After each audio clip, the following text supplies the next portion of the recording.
The assessor's office's primary role is to value all land and buildings that sit upon that land throughout the entire city of Minot. On top of valuing property as real estate professionals, we also administer over 1,400 tax exemptions and tax credits. Those tax credits can range from homestead credits to disabled veterans. Our last totals that we have for 2024, we're looking at about 9% of our residential owned property in the city of Minot receives some sort of tax credit. So of my budget for 2023, 92% of that covered staff, salaries, and benefits. Ultimately, we need the people to do the work. We have to value roughly about 15% of all properties in the city of Minot on a yearly basis, and we are running on an efficiency rate none other compared to the rest of the state. When we look at the other large jurisdictions, when we look at parcel count, number of properties that my appraisers go and visit, we are one of the top leaders in the state for efficiency. When we actually get into operational expenses, we're looking at about 6.5% of my budget last year.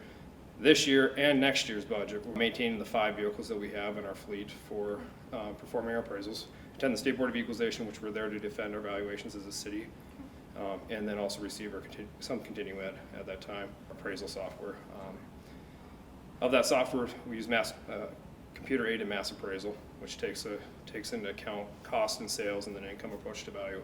That allows us to value all over 19,000 properties in the city on a yearly basis. Without that, we go back to the archaic days of doing everything by hand, and I would need a staff of probably 20 people to do the size that we have now.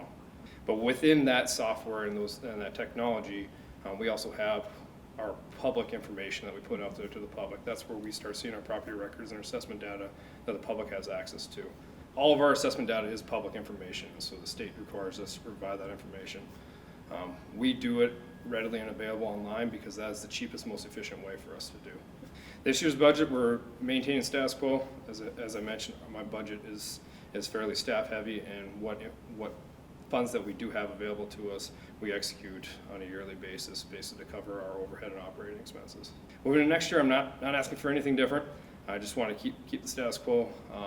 If there is areas that we can cut, I'm currently working into some going down and drilling into some software agreements with our vendors to see if there's any cost savings that we can provide. You have your assessments or appraised values, your mill levy, and then your budgets. If you pull one of those away, say you pull the assessments out of there, you no longer have a mill levy to calculate. Yes, you're still going to have a budget, but that budget relies on expenses for overall. Ultimately, what we do really feeds back into multiple departments, whether it be finance for mill levies, whether it leads into economic development.